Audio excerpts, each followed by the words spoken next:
What's up guys, and welcome back to another eBay Miniature Rescues Paint, Fail, Learn, and Repeat. Today, we're going to be painting up a noise marine sent in by one Ben Davies from Schnitzy Basing.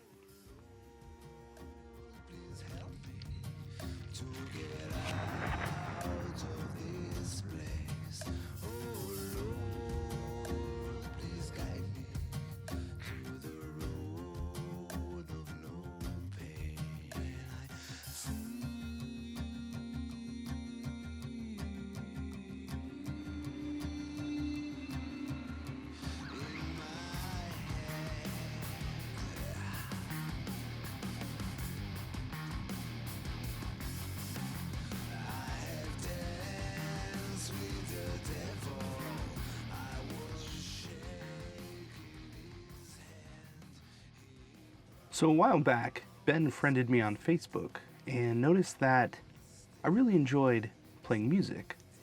A lot of people don't know that I've been in a band for 15 years and I play guitar and do backup vocals. So this is a very appropriate model and I can't wait to get started. The first thing I'm going to do is throw a Blvd black through the airbrush and take care of the lower half of this speaker. Now this is an actual working speaker. It's Bluetooth. Ben got this off of Amazon, and obviously if you head over to his channel right after this video, then you can see how he put it all together. The next few steps, I'm taking lighter and lighter purples and just blending that into a gradient all the way up to the top. So something really interesting happened before Ben sent me this base. Now he was planning on painting the whole thing and sending it to me as a finished product, but it kind of turned into a bit of a rescue. So he put on Vallejo's white primer and he started painting purple in using Army Painter's whatever purple it was.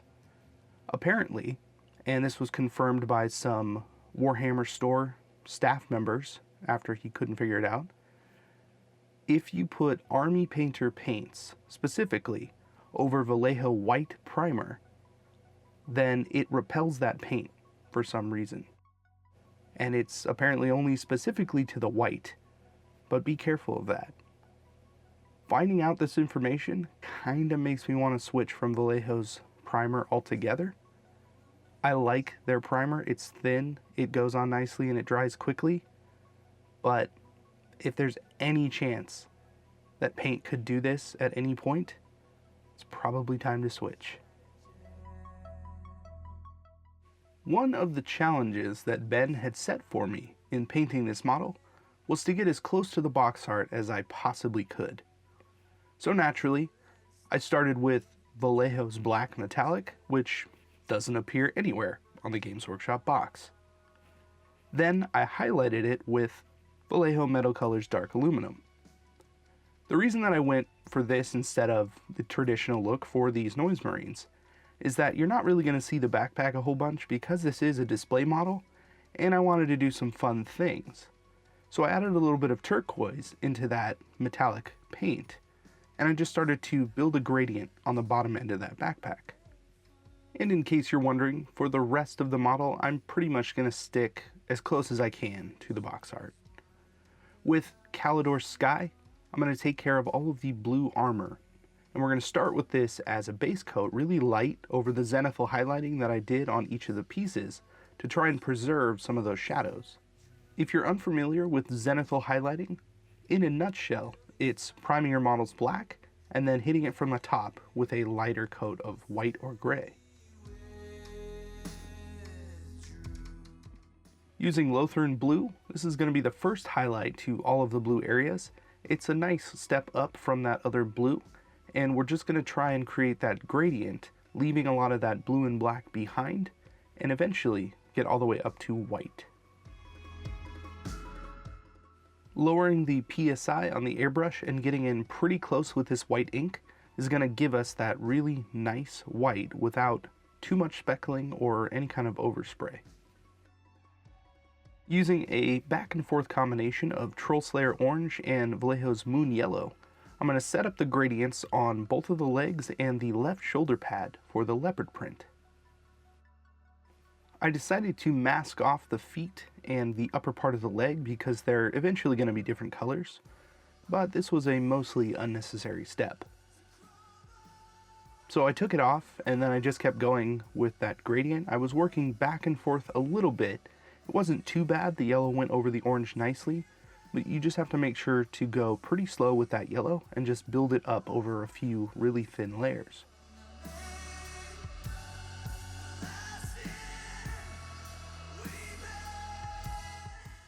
Because I want the guitar to go from a deep red to a bright yellow on top, I'm going to use this orange as a mid-tone that's going to blend between those two.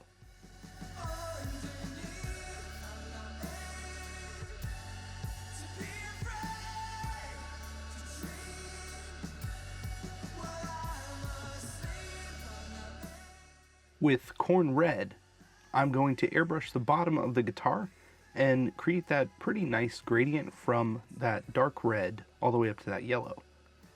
Now, the orange is pretty much going to get wiped out here, but it does help that gradient overall, especially in the points where they meet in the middle.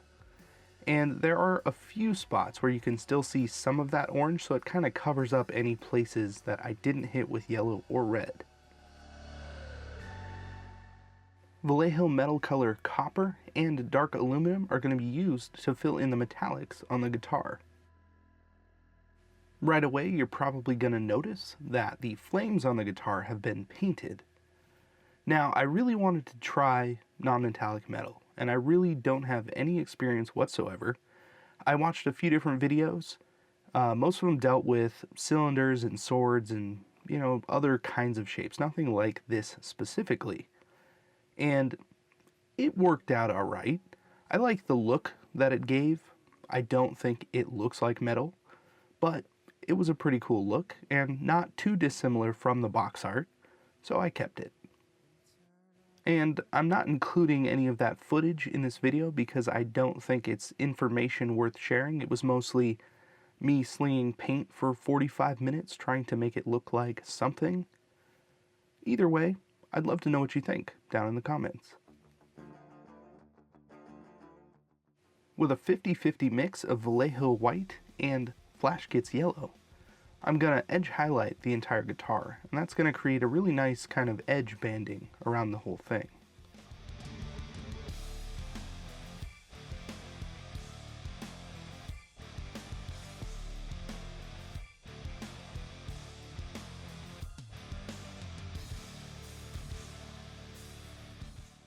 Overall, I'm pretty happy with the way that this guitar turned out, and this might look a little bit familiar to some of you. I shared this picture on Instagram about a week ago. If you'd like updates and to see what I'm doing before videos, come on by and give me a follow.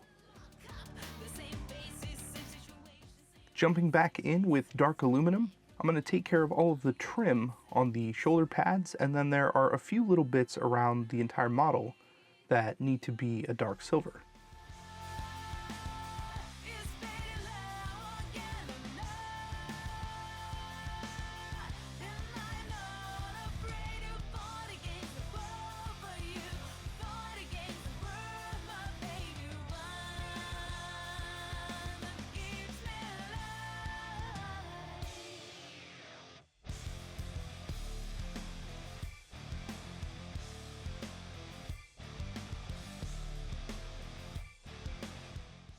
Using a base coat of corn red, I'm going to fill in all of the tubes around the model.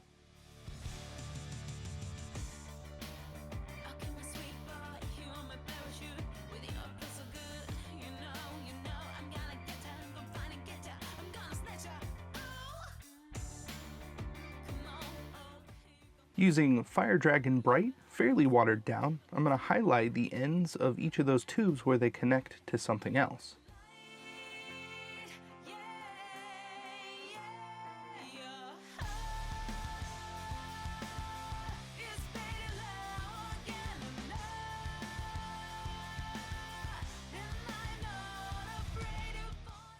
Below that red tube that I just painted on his right arm is another smaller tube. Now on the box it has that yellow and black striping, like that hazard tube kind of look. So what I did was base coat that black and then come in fairly lightly at first with this yellow and just start to place those stripes, as even as I could. And then I did a couple of layers until it got to be pretty opaque and bright.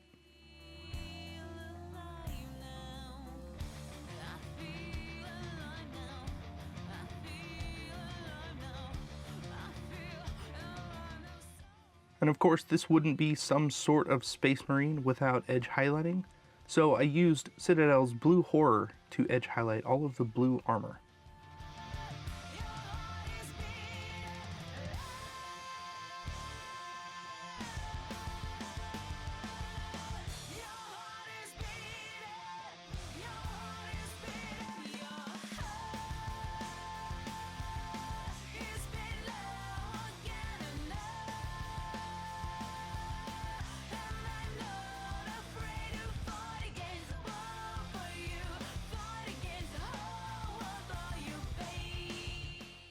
I used a 50-50 mix of Abaddon Black and Incubi Darkness through the airbrush to do the rest of the armor. I taped everything else off, and I tried to make sure that this was pretty thin so I could do a few really light coats and just get a nice even coverage.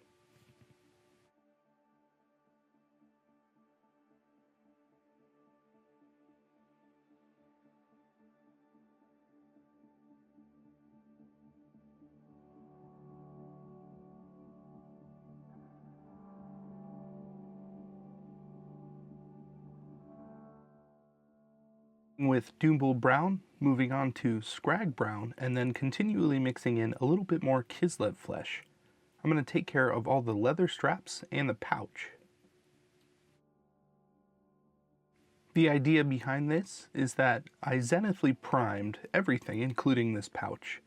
So I'm lightly going over it with Doombull Brown to get a nice, reasonable base coat, and then I'm adding in just a little bit of Scrag Brown to that, and continuing to push the highlights where that zenithal was brightest. And then continuing that by adding even more Kislev flesh in to really brighten it up.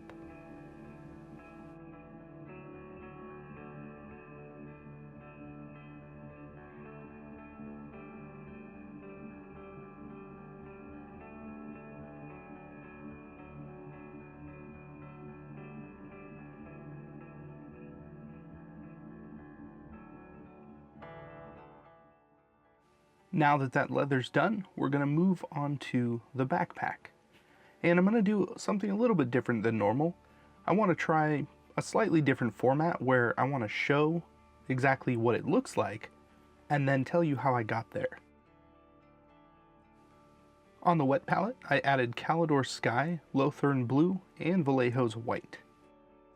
We're going to finish off this backpack by painting the thrusters in the same way that I did the rest of the backpack. So we're going to start with Calidor Sky, pretty thin down, and do a few different passes on each of these vents.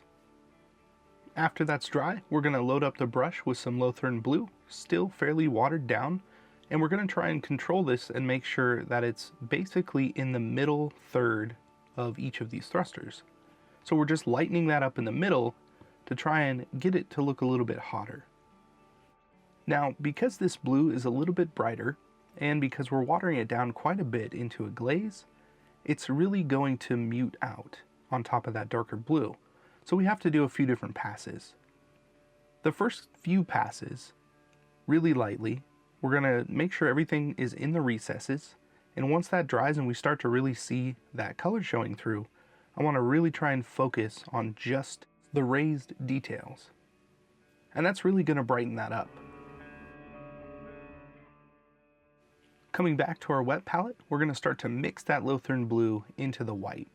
We want it to be fairly bright, but still have just a little bit of that blue in there. We're going to dab off any excess liquid. I'm actually using a little bit of flow improver just to keep the paint wet a little bit longer. And we're going to clean off the brush for the most part so that this is mostly pigment left behind. And then we're going to focus on just the raised details, and it's going to bring out that nice blue glow. I'm also going to use a little bit of this mix on the bottom rim of that thruster, and that's just going to continue that glow effect. So I'd love to hear your thoughts down in the comments on this kind of different take on presenting this information.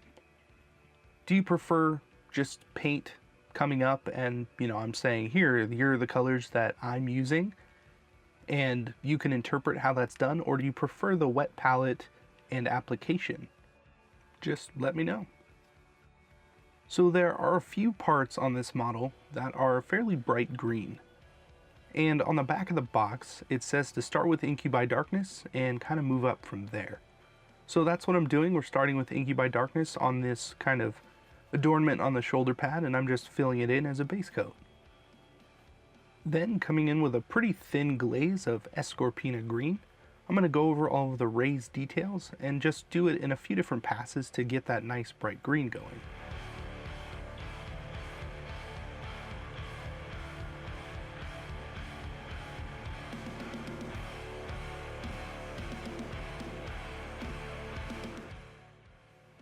Another highlight on top of that, using Mood Green, which is a lot more vibrant and a lot more pigmented than that Escorpina green.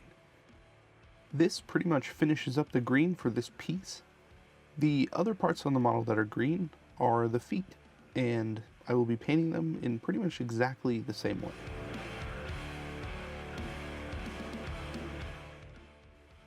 Coming in with Vallejo Metal Colors Gold, I'm going to take care of the mark on his chest.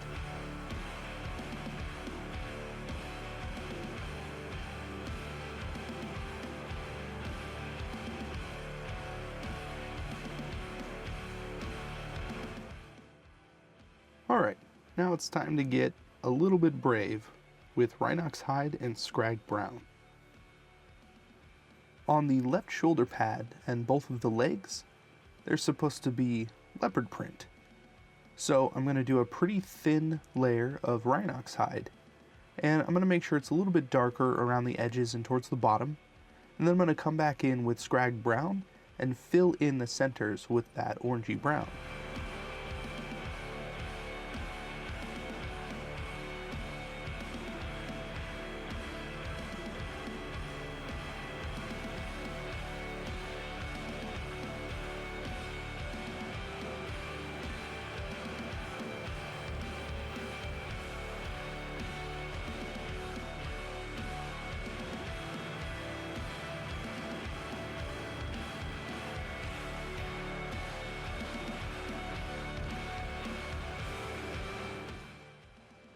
Overall, I like the way that this leopard print turned out.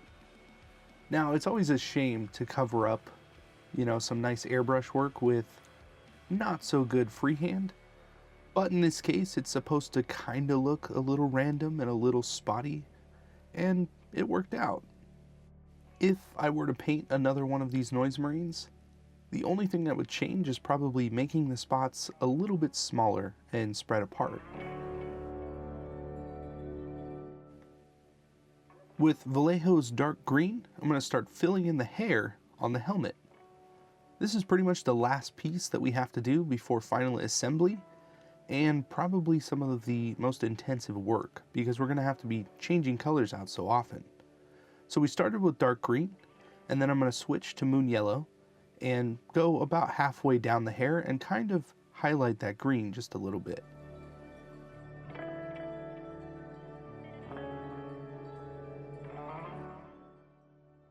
Then, starting fresh with Escorpina green, I'm going to give a nice highlight to the top of that green hair and try and give a little bit better transition between that green and the yellow.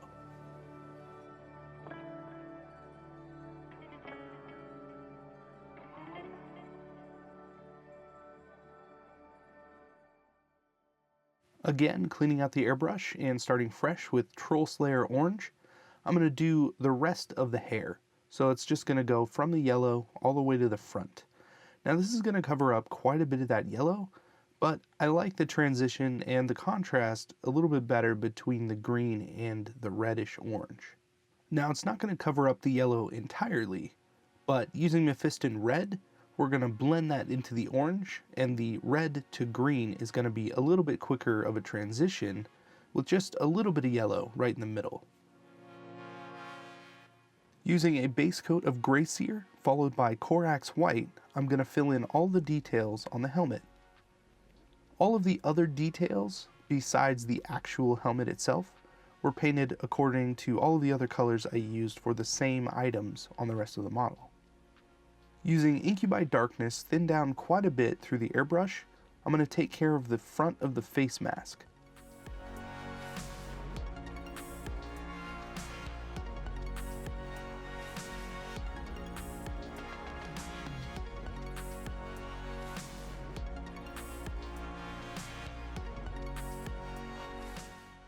Using a Baden Black, I'm going to fill in all of the zebra print on the helmet. Because we're just using plain black, this felt a lot easier than the leopard print.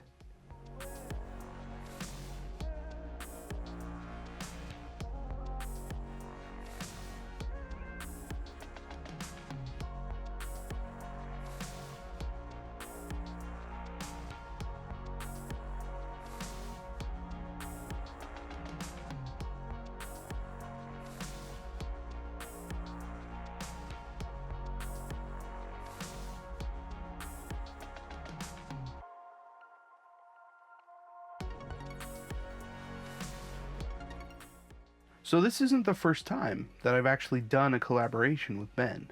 So about 6 months ago, Ben had actually sent me a model. He sent me the Green Knight.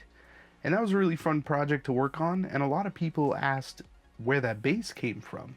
And I'm going to throw a link up right now. So if you want to check that video out and see what I'm talking about. And then a few months ago, he sent me the original black coach. So the old pewter one. And he had gone through an entire process to make a very fantastic base for it. And a lot of people were asking, why doesn't he have a channel? So maybe a little bit of pushing on my end, but encouragement, at least I hope it came across that way. He has started a channel, and he's got a couple videos up so far making the bases that he had done for the videos that I had done, which again, I'll link up there. And I definitely recommend you checking it out. It's one of those things that I am very much looking forward to as I want to improve my base making skills. Now, I've done a few things here and there on the channel, and you know, things have gotten better over time, but honestly, that's from kind of that motivation that I got from seeing those final bases that he had done for those other projects. So thank you, Ben, for doing this collaboration. It was amazing, and I think that overall, this thing turned out insane.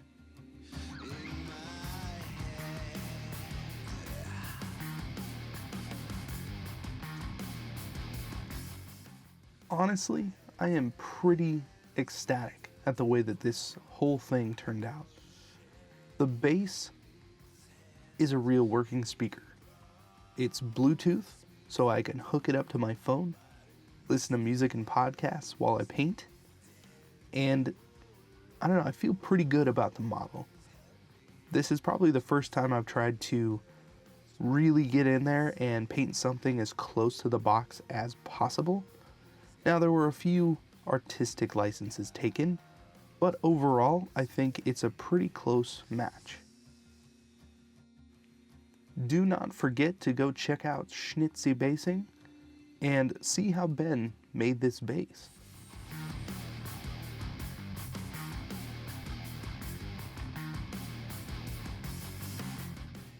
Thank you once again for joining me on another eBay Miniature Rescues Paint, Fail, Learn, and Repeat.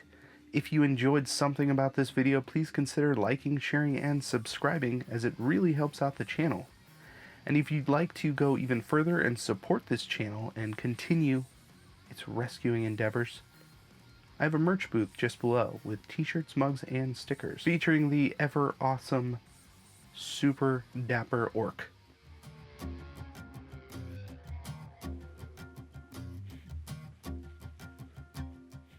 Once again, I've been Casey, and I will see you in the next video.